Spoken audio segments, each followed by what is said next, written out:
Good morning everyone. আজকে আবার চলে এসেছি ঝিনুক রানীর একটি নতুন ভিডিও নিয়ে। সবাই আমাকে জিজ্ঞাসা করছেন যে আমি কেন ঝিনুককে নিয়ে নতুন কোনো কন্টেন্ট ভিডিও দিচ্ছি না, কেন শুধু ইউটিউব শর্ট আপলোড করছি। তো সেটা নিয়েই আজকে বলবো। আসলে ঝিনুকের শরীরটা কিছুদিন হলো একদম ভালো যাচ্ছে না।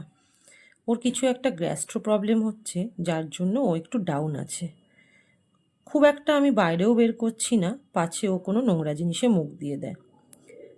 আজ সকালটা সবার জন্য শুভ হলেও আমার জন্য খুব একটা শুভ নয়, কারণ আজ সকালে আমার মেয়েটার ব্লাড কালেকশন করা হয়েছে। ঝিনুককে নিয়ে আমার প্রিভিয়াস এক্সপিরিয়েন্স খুব একটা ভালো না, যাই হোক সেই গল্প পরে একদিন করব।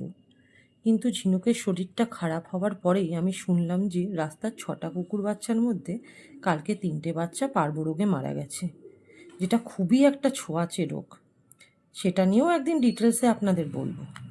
কিন্তু এটা শোনার পর কোনো ডকমম কি নিজেকে ঠিক রাখতে পারে? তাই নিজের বাচ্চা সেফটির জন্য আর আমার নিজের মনের শান্তির জন্য আজ এলএফটি, সিবিসি এইসব টেস্টগুলোর সাথে একটা পার্বো টেস্টও করিয়ে নিলাম। সব কিছুর রিপোর্ট বিকেলে আসলে আপনাদের সাথে শেয়ার করব। যেহেতু সকালে ব্লাড কালেকশন ছিল, তাই ঝিনুককে ফাস্টিংয়ে রাখা হয়েছিল। তাই সব কমপ্লিট হওয়ার পরে ঝিনুককে আগে খালি পেটে র্যান্ট্যাক্স সিরাপ দিয়ে দিলাম, যাতে গ্যাসের প্রবলেমটা সলভ হয়। তারপর ওর খাবারের মধ্যে কিছু মেডিসিন দিয়ে ওকে ব্রেকফাস্ট দিলাম। আর ঝিনুকের ব্রেকফাস্টে ছিল দই আর ভাত। ব্রেকফাস্ট কমপ্লিট করে ওর রোজকার কাজ হলো আমার সাথে একটু বল খেলা। শরীরটা যেহেতু ঠিক নেই, তাই আজ আর কোনো রকম লাফালাফি না করে সোজা ঘুমিয়ে পড়ল।